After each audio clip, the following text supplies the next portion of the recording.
Just restart.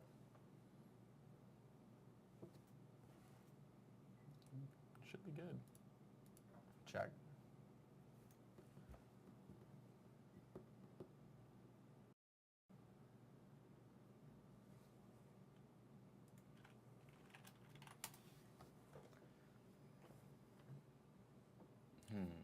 Well, we'll see if we're back after this.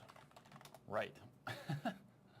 Ustream, the always reliable webcasting partner of FYB. Will we be? Looks like we're back. Okay. I think One we're sec back. before we... We're making sure that we're back for everyone here now. No. Okay. All right, I think we're back. I think we're good. I think we should just start over. In terms of... Well, let's not. Let's keep going. Is this thing recording still? Yeah. Oh, cool. Well, in that case, let's keep going. Thank you to Ustream for being reliable. If anybody has any other webcasting software they want to recommend, we will ears. With that, what's up, Priggy? With that in mind, let's so we're talking about Tipsarevic. Occasionally passive play. The guy is 6'2". We've been next to him at Indian Wells. Big guy. He's your height.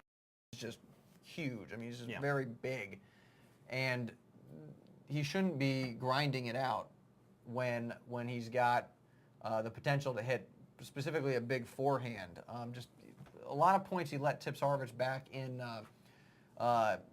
when he had the initiative, and he even stopped. I mean, there were situations where he would get in a backhand rally with Tipsarevic. Had clear balls he could run around forehand. Did not do it. So I want to, I was watching. What really surprised me, outside of Tipsarevic's play, is they interviewed him afterwards on court, and then I watched his press conference because I guess I'd never listened to Tipsarevic really speak at length, but extremely thoughtful and articulate, and actually would give you something to work with in terms of, a lot of these guys will, I worked really hard and I just kept fighting. I mean, those are just platitudes. So, or they'll give you the Roddick answer, which is the terse, very short with you, sort of what do you think kind of answers that you get from him a lot. Yeah. So I would first of all recommend go to US Open and find his match, because there's some good stuff in there. But they asked him, he lost the first set, and what changed later on, and he said, well, early in the match I wasn't playing poorly, but I was making bad decisions, and he was going for shots from the wrong position, was a specific quote out of him. And he said, in terms of Roddick, the guy is sometimes too passive. This is what he said in the press conference itself. He said he's too passive, and he kind of waits for you to make a mistake. So you're going to have a lot of looks and be able to be aggressive. And while he said that he played great, he said that he was making the right decisions and attacking at the right times. Specifically, he would step in and go after the ball when he was near the baseline. So there was some good analysis in there. And we can quickly diagram just a couple of the quick dynamics. I had mentioned that Roddick didn't run around a lot of backhands. So if we put Roddick up here, Tipsarevic down there, and we'd have a backhand-to-backhand rally, circle, player, stick, backhand for righty. You get an exchanges cross like this, where Tipsarevic would go cross. Roddick could move around a lot of these and be aggressive, but he didn't. He really was content to have a lot of these cross-court rallies, and Tipsarevic did a couple things. He did a very nice job when Roddick left the ball hanging a little bit, stepping in and going line. Down the line shots by Roddick. I'm just pausing my feed here. Some great down the line shots by Roddick. What am I talking about? Tipsarevic. And Tipsarevic also ran around. Where Roddick didn't, Tipsarevic did, and he would go inside in now or back inside out, get Roddick off the court. And it was real hard for Roddick to neutralize a lot of those situations. We talk about free course briefly. If you haven't signed up, go do so now. because there's a concept called DNO we talk about, which is defense neutral offense, and how you need to be transitioning up the spectrum when you play a match. And Roddick would hang out in a neutral rally and wait for an error often from Tipsarevic, and he didn't take opportunities to move up offense and really take the initiative. And that's one of the reasons he lost the match. I mean, he just sort of hung out here and he waited for his opponent to make a mistake. That doesn't work if your opponent's playing well. Coincidentally, this is sort of what Federer has did a little bit. Just would be a little passive and wouldn't really be as aggro as he maybe should be. But that's changed now. Federer's been playing great the last two matches. Federer looks very on point. He just crushed. Was on cruise control today. I mean, do you want to talk about that match? You want to pull up a score line? I mean, it was a beatdown. Take a look. Yeah, versus Beck. Score line is here. I mean, it was 3-3. The one thing, you might want a higher first serve percentage. That'd be the one thing. But he did serve a lot of aces. And 18. It's hard to get a bearing on this just because he's playing a guy he's clearly better than. But he's been moving well. I mean, that's the main thing there. He's moving around the court better than he was, particularly at Wimbledon, where he really was struggling to get set, and that showed in his loss to Berdych. So that's a good sign for Fed. Let's bring up this draw real quick because the draw is starting to open up a little bit. On the men's side, you just had Cilic lose. I'm trying to figure out what exactly. Yeah, Cilic just lost, and that would be a potential opponent for Soderling, and Soderling's killing Dent right now. So it does, you expect Federer to get through Metier, who can hit some shots, but is one of those inconsistent players. So you're probably heading for a Soderling-Federer quarterfinal match.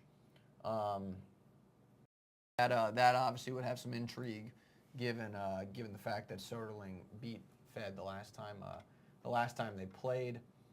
You had what else is going on? Gasquet beat Davydenko. Clip over there again. In the upper part, the upper quarter, or the upper quarter of the lower half of the draw.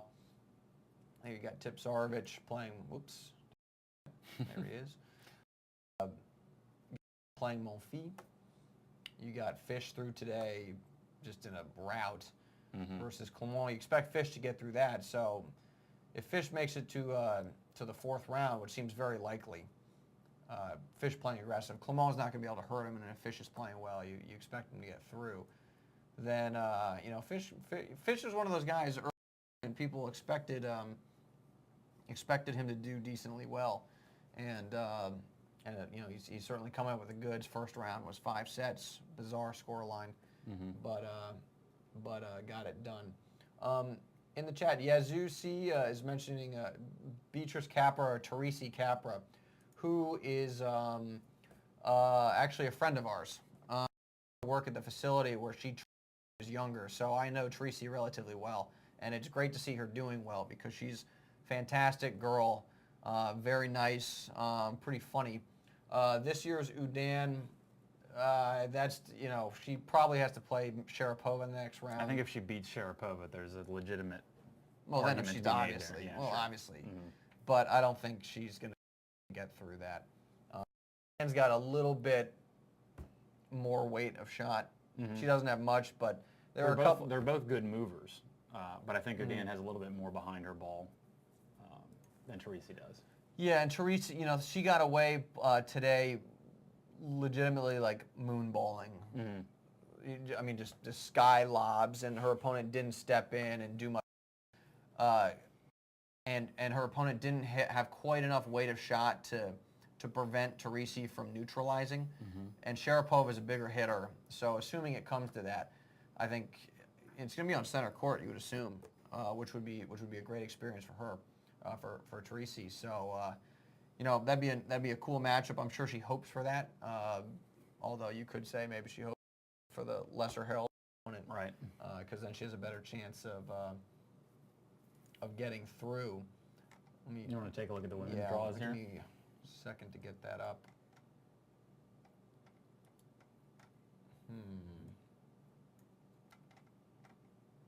There we go. There we go. Okay, yeah. So here's Teresi, and so Benisova, you would assume Teresi would have better against. Expect Sharapova, and then Wozniacki is in the. Pull up Wozniacki's scoreline. I mean, we do we have. don't. I don't want to do. I mean, that's mean to Chang. I don't think it's mean, because what I want to talk about is Wozniacki's a top seed right now, and she's playing very, very dominant tennis. I mean. Yeah, but. Again, perhaps Chang was not. 26 unforced errors. I mean, that's just a set over a set makes. Right. She didn't show in 12 games. Right. So, that Wozniacki was going to win that, but Chang helped her out about as much as you could help someone out in a situation like that. I mean, double bagel there. Do I think Wozniacki is a pusher? No. I think she is a more of a counter puncher. She moves the ball around real well.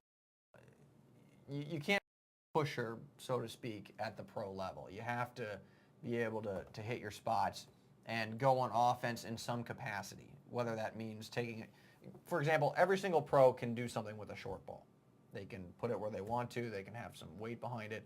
They can follow it to net. A pusher is just going to take a short ball and then roll it back and wait for you to miss. So I guess there's elements of conservative play in a number of pros out there. Certainly Wozniacki, who doesn't play as aggressively as someone like Sharapova, but Wozniacki's a great player, moves the ball around very well, and understands tactically what she needs to do. I mean, a pusher doesn't understand anything about tactics. Their tactic is get the ball in. Right.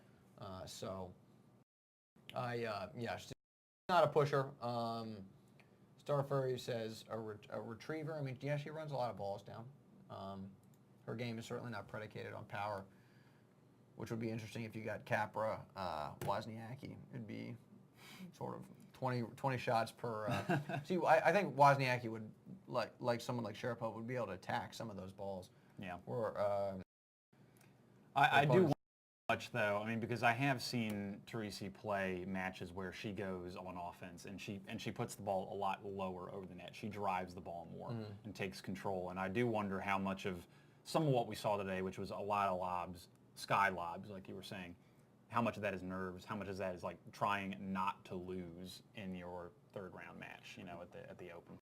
So it has to do with which Teresi was hitting on. If you look at Teresi's forehand, it's almost a Western, if not a straight Western. And it's going to be hard to swing through the ball with that grip. And Teresi on her backhand side would be able to drive it a lot more effectively. So she stepped into some backhands, angled the ball really well. And she's never going to be a player that can hit you off the court, but she knows, at 18 it's impressive. She knows how to use the dimensions of the court properly. And a setup shot to get some position, and then you hit to the open court. And you don't have to blast the ball in that case. Right. And that's something that Wozniacki is obviously an expert at as well. Someone like Wozniacki, to be honest, for a rec player is a great person to watch, because rec players are never, it's unlikely to have that huge weapon where you just blow someone off the court. But if you can learn how to construct points properly, then you're going to really see an improvement in your game very quickly, without necessarily having to get that technique a little bit better. It's just understanding where to hit the ball is going to reap dividends in a matter of weeks, if not sooner. What do I think of Cilic, status X? I feel sorry for him in the sense that great start to the semifinal of the Aussie Open, and then just sort of since then has been kind of mediocre. I saw him in DC play, and who did he lose to? I think he lost to Baghdadis, and he just hasn't been able to have that same level of consistency. Obviously, he got a big game, but he hasn't. He's young. I think he's 20, 21. Charles, how old is Cilic? 20, 21, I think.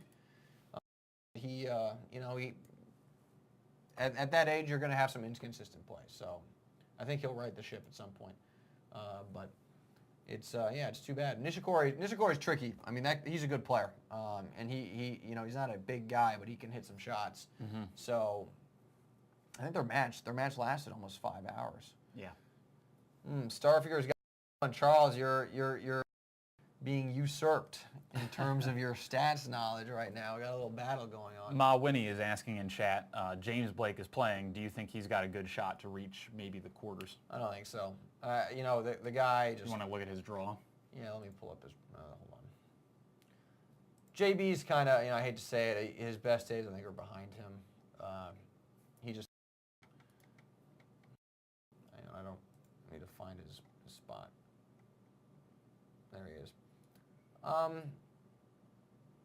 Yeah, I mean, if he wins and makes it to the third round, he's probably gonna have to play Djokovic. I don't see that. I don't see Blake getting through that. Djokovic, you know, if it's a day match, maybe. Yeah. Because Djokovic is suspect in but yeah, I don't really see it happening. Djokovic, you know, kind of has his issues, but he actually pulls out a decent number of these matches. You know, Djokovic wins a lot of matches he's supposed to win. Right. And then just never beats the, you know, the top guys, Rafa, Fed, or Murray as much. So Winnie is asking what we're going to be doing at the U.S. Open. We're just going to sort of be up there as tennis fans. No commentating. Might be on Twitter. I don't know. I have to install. I have a new BlackBerry, so I need to install the Twitter app on that. But we won't. We'll just sort of be hanging out and talk. You know, we obviously are in contact with a lot of people in the tennis industry. Other websites like The Baseline, for example, is a women's tennis news. So we basically we talk to these people all, you know, over the course of the year. They're friends of ours, so we get to see them. With Forno, will we do autographs? No, but if you're around, we would love to say hello. Absolutely. And talk about. Yeah, if we're on an outer court, come and hang out with us, and you know, obviously, if you're next to us there. Yeah, we're there to watch matches. We're just going to be. Frank Salazar is already up there. Mm-hmm. Here's 3 matches we're going to be at. We'll be at Teresi's match. Right. Against she's playing Sharapova, which will probably be on center court. Yeah. There's Mitchell Frank is a junior. Mitchell Frank, Junior Ori, and Dennis Kudla. Junior plays on Saturday. Mitchell and Dennis play on Monday. Frank's going to be at both those matches. We're going to be there with him as well. Not sure if we'll be there the entire match, but we will be there hanging out. So I mean, I just go to the Open. I love wandering around and seeing all the various matches going on. Earlier in the tournament, from my view, is more interesting than the quarters when you get 4 matches and they could all be blowouts. Right. It's more fun to kind of walk around and see what's going on. And you know, like I said, we're in the industry, so we know a lot of people up there. So yeah, if you guys are if anybody's going to be at the U.S. Open, look for us. We'll be there. Let me see what else. I had something else I had to talk about, and I'm looking forward personally to watching play again. He seems to be chasing a lot of balls down. He's playing really great tennis. We saw him in 2007. Yeah, at Legg Mason, right? Mm-hmm. I mean, when Marty Fish used to be a lot bigger. I mean, he's really, I wouldn't say skinny, but he is way trimmed down from where he was back in 2007. Certainly, the last time I remember seeing him in person. So, well, at the U.S. Open, I'm looking forward to seeing him in person. And you know. Yeah, so Sharapova is tonight, so we'll have that. We'll know that matchup shortly. We've got Djokovic. Let me clip over to Pechner, keep in mind, is the guy that pushed Rafa to 5 at Wimbledon. So the guy's got a big serve and can play some good tennis. So that could be interesting. Djokovic is lucky that this is a night match, so the heat is not going to be an issue for him. And let's see what else is going on. Yeah, JB will play a little bit later tonight. Dent right now is getting the hurt put on him by Soderling. And there's, you know, Gasquet's got a pretty clear ride to the quarters. Let's look at that because that's I guess an upset per the seeding, but Gasquet beating Davydenko. I mean, Gasquet is money and is arguably outside of Federer and Rafa the most talented. Mm-hmm. Player on the tour. Just got inconsistent but talented. Sure, I mean mentally not all there, right. But But in terms of his shot-making ability, Federer said, my favorite player, this is a couple years ago, it might have changed, watch is because the guy just hits absurd shots. Yeah. I hit some absurd backhands. I think he had like 15 backhand winners, something like that. I should pull up a scoreline and see. Actually, I don't think they break down winners by forehand or backhand. No, they don't. That'd be a good stat to have. Yeah. And then somebody, let's see what the other question was. Yeah, somebody was talking about Fish and Murray. They're not in the same half of the draw, so that'd have to be which Fish is playing great. He's not going to get to the final. He's got Clement. I do think he'll get through Clement, but then he would play Djokovic, it looks like. And if he beats Assuming Djokovic, he we're would likely have to beat. No, you know, somebody just said in the chat that Gasquet's got a very good chance Of going to the quarters. of going to the quarters, yeah. Because, you know, Blake is an up-and-comer, got some shots there. You know, he can play some ball, but you never know with Gasquet, to be honest. I mean, the guy just sometimes plays great and other times just doesn't show up. Right. You could have, you know, there you got Tipsarevic. Where's he going to be? Let's clip back over to the draw real quick and just go deliberately down top to bottom here. I mean, we're looking at this half of the draw. Gasquet on the top. He will next face the winner of Anderson Bellucci, and you would think that he can get past whoever wins that match. Malfi, Tipsarevic, Clement, Fish. You know, Tipsarevic said what he really wanted to do was improve the consistency in it. That's in the interview. I said, go watch. He said, in these big matches, I kind of mentally just get amped up. I show up and, you know, it's on center court. It's a night match. I'm playing one of the top guys, and I raise my level. I show up to play those matches.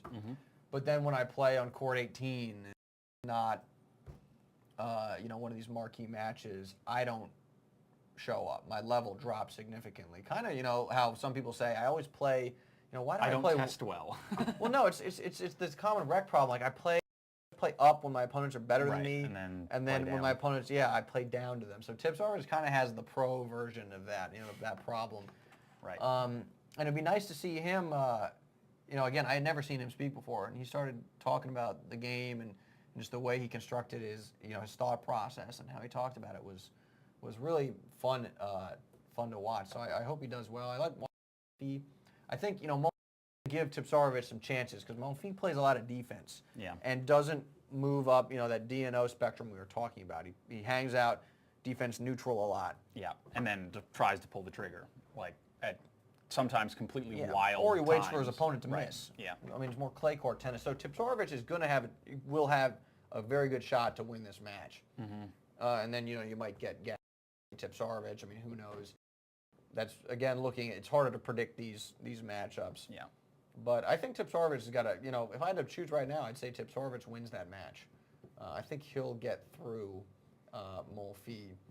And then, like we said, so you'll have Fish most likely against Djokovic in the fourth round, and then maybe Tipsarevic, Gasquet. I mean, there's some good stuff coming up. Yeah. I saw Blake and Polanski walk out. Let me think. This would be, so these matches Fish just played, but Tipsarevic played yesterday, so he's going to be playing Saturday. We might see him Monday too. Same thing with Gasquet. So we might get a Tipsarevic Gasquet match on Monday. We'd be there for that. That'd be fun. That would be fun. Monfils, am I getting my pronunciation criticized? I say Monfils. I don't know how. I just make stuff up. I think I say Monfils at least. I'm just going to go with Gael. I think I got that right. Y'all should know by now that I basically butcher pronunciations about as badly as you could. So you're picking when he's picking Isner to go very deep. Isner's got a problem. Isner has not been healthy, so I don't see that happening. He's got some sort of injury, and you know, you wonder mentally how that factors in, whether he can, you know, what's going to happen with his movement. I'm not too confident that he's going to make a deep run there, although looking at his next round against a gentleman whose name I won't even begin to try and pronounce. Marco is his first name. He's Swiss. You think he's have a shot there, but then he might run into a guy like in the next round, Robredo, or there's Lodra. Beneteau, Robredo, Yeah, Beneteau. Hanescu, There's some Lodra. decent. There's some good those are players some there. good names there that you would have to face for sure. Uzni. A guy like Lodra would be a tough matchup potentially for Isner because Lodra's not going to give Isner many looks. It's just going to be Right. serve volley. He'd do a good job of keeping Isner off balance. Yeah. So it looks like just as we spoke, spoiler alert, earmuffs if you don't want to hear. Soderling just put the hurt on Dent, and the match is over in 90 minutes. Paul-Henri Mathieu, I'm guessing is how you pronounce that? Yeah, Paul-Henri Mathieu. Yeah. I got that one down. That shouldn't be too hard. I can speak some French. But, yeah, well, I think we're winding down here. In a second, yeah, we got a couple minutes left, guys. Do you have any the funny thing is mon fils, I can say it fine if I think about it. Gaël mon fils, because I used to study abroad in southern France. I was there for about 5 months. So my accent was atrocious when I went over. I mean, and I came back embarrassing, but I've since forgotten much of. I did Spanish in college, so I don't claim to have the. Although there actually are a fair number of Spanish or Latin American players on the tour, so I guess I can get their names right. You can cover the French players. I will cover. What was it, Montagnais? I couldn't get. I was like Montagnais or Mountain. Trust me. You asked me how to.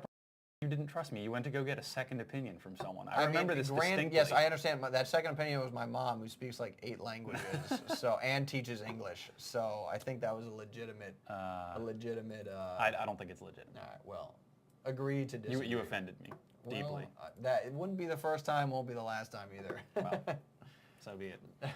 All right. Well, this is degenerated into finger pointing. Farno says, I can't imagine Will speaking French. Neither can I. Although I made a valiant attempt. All right. Well, with that in mind, folks, let's look forward to. So we get, like we said, we got Sharapova tonight, and we got Djokovic later on. Mm-hmm. Those can be some interesting matches. We're back, but if anybody's going to be in New York for the U.S. Open, please let us know. Saturday we'll be there, Sunday and Monday, every single day. Us. It comes to the Blackberries, the Droids. So, Charles, I don't think Ian's going to be up there for the weekend. He'll be there on Thursday the following week, and we'll actually be back there for that as well. Mm-hmm. But that's later on. That's actually at a championship tennis event that they are putting on. So if you get tickets, come hang out at that event. Come hang out at the cocktail party. All right, and that's the final point. There will be no webcast Saturday, Sunday, Monday, because we won't be here. We'll be up north. Yep. And we tried to figure out if we could do it, and they're like, it's not going to work from up there. Right. Be too much of a hassle. So, all right, guys. Well, with that in mind, we will see you tomorrow at 5 o'clock Eastern Daylight. Thank you, Eric Papamarco. We are not filming at the U.S. Open. We're just fans, basically. We're up there hanging out. I don't even think that, we aren't doing press passes to the event. I actually don't even think that we can, bring a video camera in there to film anything for you guys. You can't, yeah. So I think we're out on that. Well, I mean, they're super strict. I think you only bring a camera in there if you are with a broadcast, someone who has the TV rights. I think more than that. I know they let people film. You can obviously, people are in there holding up their cameras, recording video. But that's for personal use. But it's for personal use. We can't come back and put it on the web and whatnot. So sorry, guys, but you'll just have to meet us up there and hang out and see what we're doing. So, all right, we'll see you tomorrow at 5 p.m. See you then.